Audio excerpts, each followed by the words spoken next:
Here we are, end of National Sleep Awareness Month, 2021. And so let's talk about sleep. Before becoming a counselor, I was a sleep technician and a research assistant going through grad school here at the local medical school, Oregon Health Sciences University in Portland, Oregon, and also in the sleep lab at Kaiser Permanente. So have been talking to people about sleep for 25 years. And while I was in grad school as a sleep tech, I used to watch people sleep. I'd work from 7 p.m. to 7 a.m.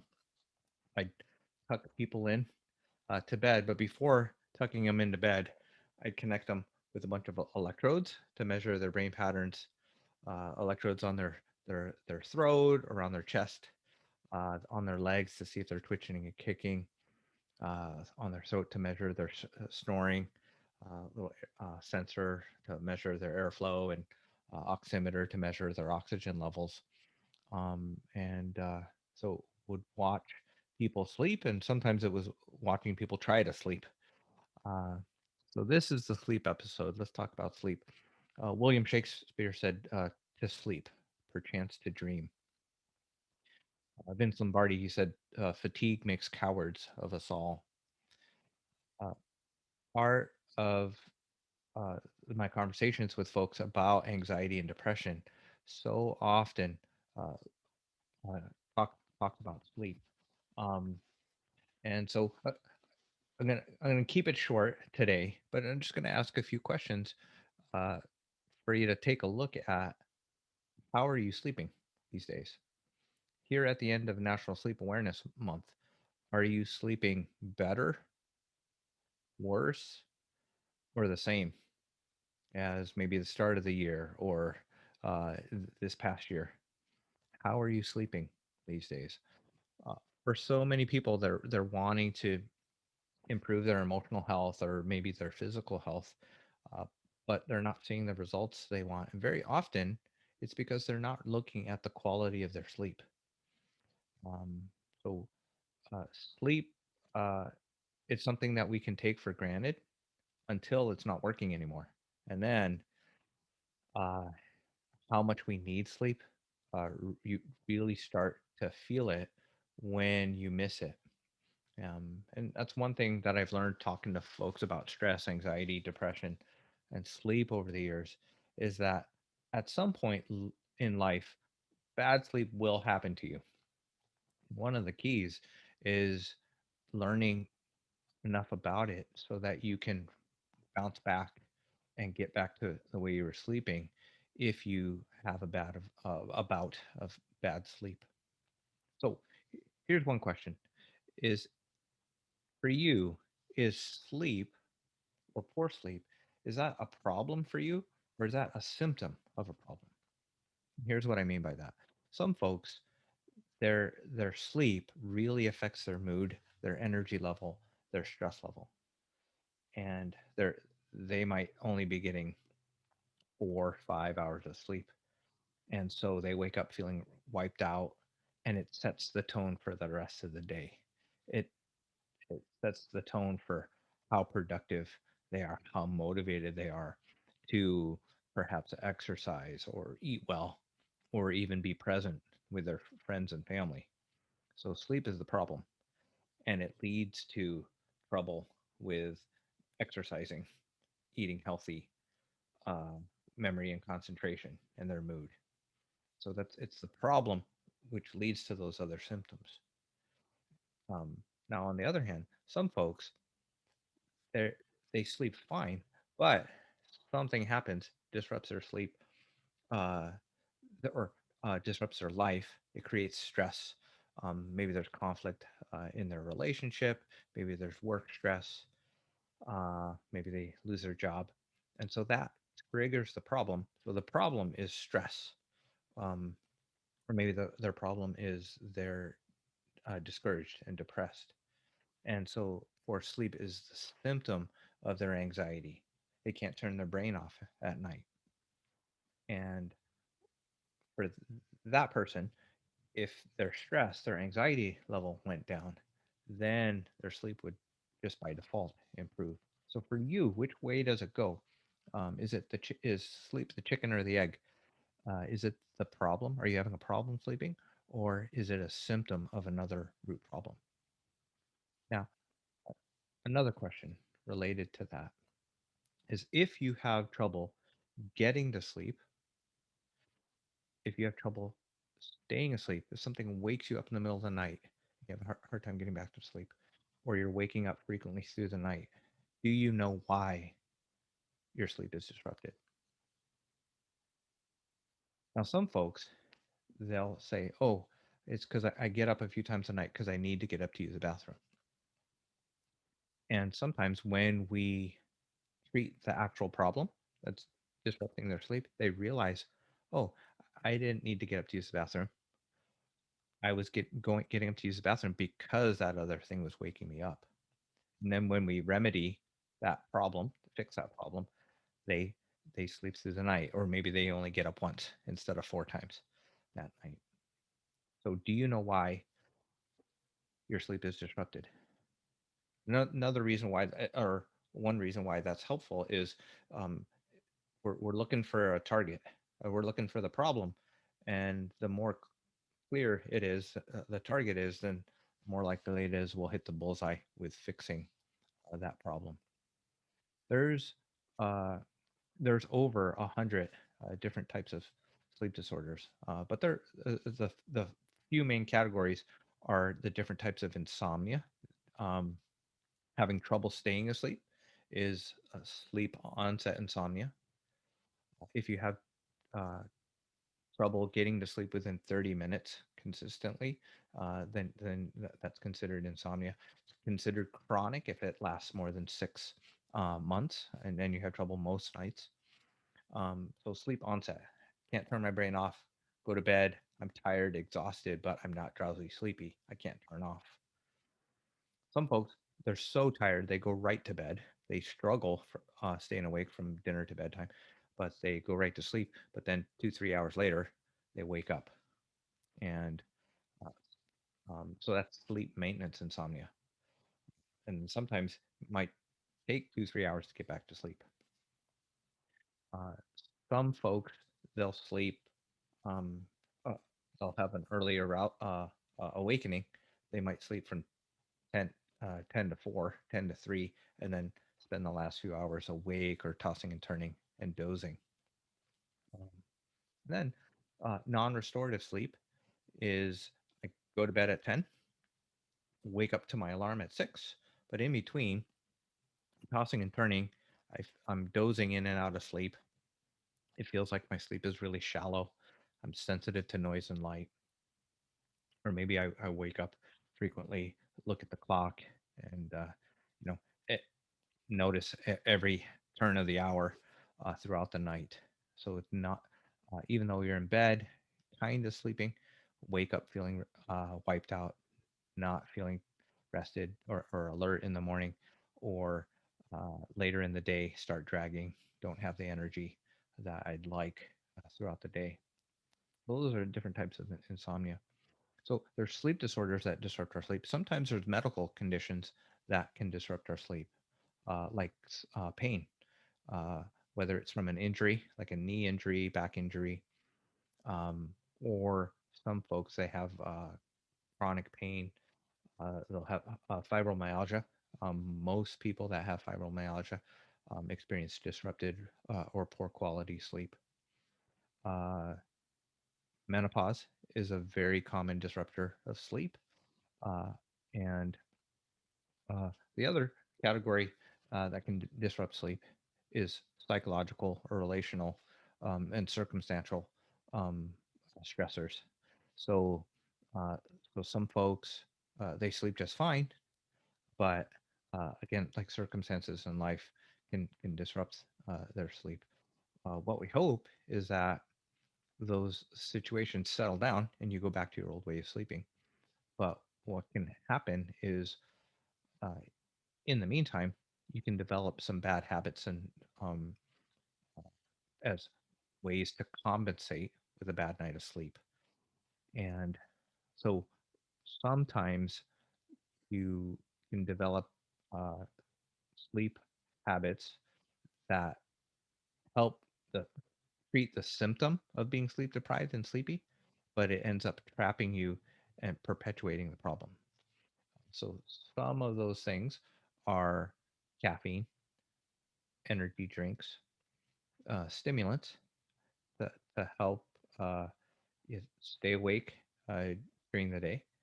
And some folks they get started with those things because I didn't get a good night of sleep. How am I going to keep going? I'm going to um, pump myself with some uh, stimulation, uh, and or sometimes it can be sugar. Sometimes snacking is a way of compensating for being sleepy and not getting enough sleep.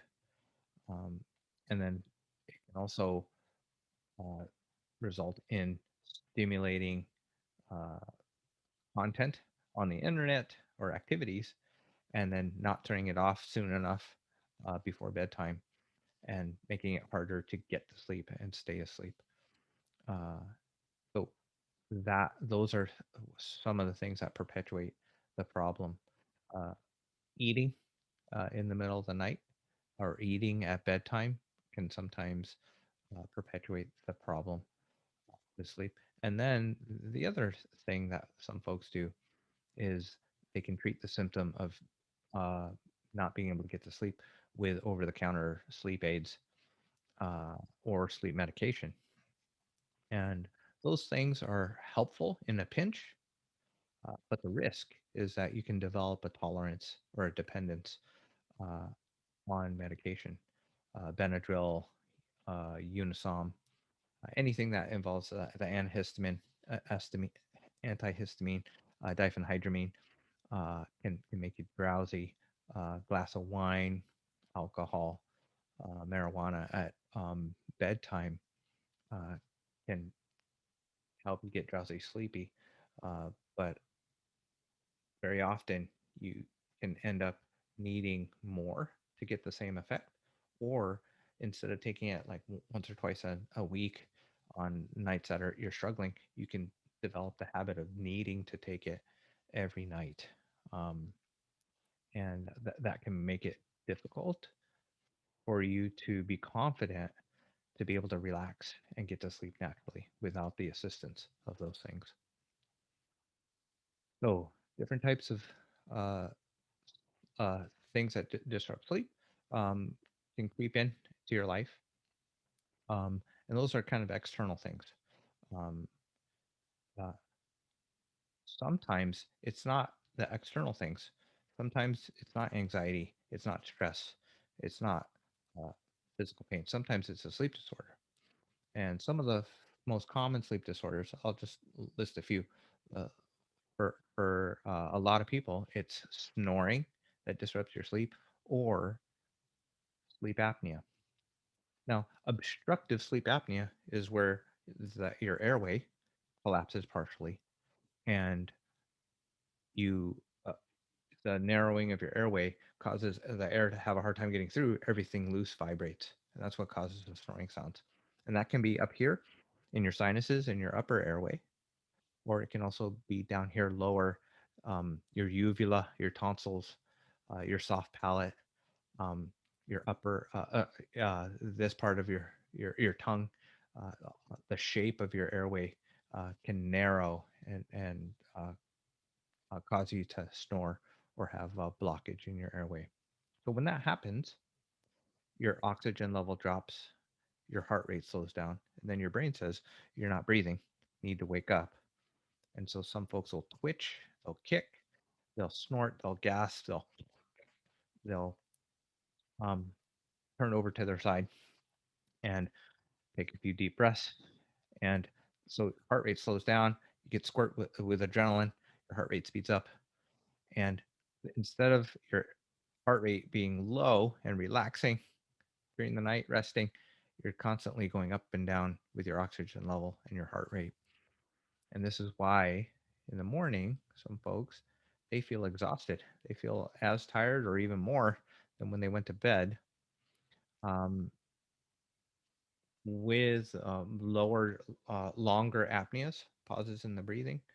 Uh, some folks, they can wake up with their arms achy. Um, they can, in severe cases, they can wake up with their fingers tingling. A lot of folks, their headaches, migraines are triggered with untreated sleep apnea or poor quality sleep. And yeah, some folks they'll wake up sweating because of the adrenaline. Um, and long term, untreated sleep apnea, it puts you at risk for heart disease, diabetes, stroke, um, and it elevates your blood pressure. So some folks, they're eating healthy, they're exercising, they're taking their blood pressure medication, their heart rate, um, their blood pressure is still kind of resistant to all these improvements in their health. Um, disrupted sleep, and not enough sleep also makes weight loss more difficult, maintenance more difficult. So, sleep apnea is probably one of the most common things that your body can do to it's fighting against you, even though you're doing all the great sleep habits. Good, great sleep hygiene. Uh, the other less common uh, sleep disorders uh, that can disrupt your sleep are periodic leg movement syndrome. So this is when your feet or legs can twitch or kick while you're asleep. And sometimes it's drastic. You can like your sheets and blankets can be disrupted. And for some folks, even if someone in the room's watching you, they may not even realize you have periodic leg movement syndrome because you're not moving much and the blankets don't move.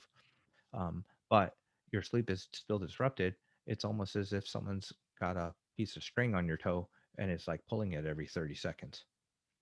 So even if you don't fully come conscious, wake up, you you're just in the shallow end of the swimming pool, shallow stage of sleep. It doesn't feel restful, um, and you're sensitive to noise and light, and wake up really easily. And then when you wake up, you feel more wide awake than if you were in the deeper stage of sleep. Uh, uh, yeah, sleep is like a swimming pool, and uh, very often the formula for getting a good night of sleep can can involve a lot of different ingredients, and sometimes you have to find the right recipe that works for you. Um, and like I mentioned, sleep happens to you. What used to work with your sleep 10, 20 years ago may not work anymore because our bodies change. And sometimes we need to make adjustments over our lifespan to get the sleep that we need. There's lots to talk about sleep, but I think I'll wrap it up with this. Um, in order to uh, be healthy, sleep is a really important key uh, uh, component to wellness, health, and wellness. And so, uh, healthy eating, physical activity, stress management, uh, emotional, mental health, spiritual health. You can work on all those things. Um, and all those things can help improve your sleep. Um, but sometimes the you, so you in order to live a healthy life, you got to sleep well. And sometimes in order to sleep well, you need to live a healthy life. If you're not doing well with eating, if you're not doing well with physical activity or stress, it doesn't matter how great of a bed you have. It doesn't matter all like the white noise. It doesn't matter if you've got supplements or sleeping pills and um, the uh, what you do for your bedtime routine, 30 minutes, an hour before bedtime, can't counteract what you're doing the rest of the day. So if you're having trouble sleeping, take a look at how you're doing with mental, emotional stimulation, uh, how you're doing with screen time throughout the day, and manage your stress throughout the day, not just in the last bit right before bedtime. If you I'll put some resources in the notes for this episode on cognitive behavioral therapy for insomnia, um, and some resources for sleep. I write more on my website about sleep and have a few more videos as well. If you've been working on your sleep and you're doing everything by the book and it's still not working, then it might be helpful to talk to your doctor about being evaluated for a sleep problem. If you're tired of being tired, uh, it's helpful to to talk to your doctor, especially if it's affecting your performance at work, if it's affecting your relationships, if it's affecting your mental and physical health. All right, guys. Happy National Sleep Awareness Month. I hope you are sleeping well. And if not, uh, uh, encourage you to follow up uh, with your doc. Take care, guys.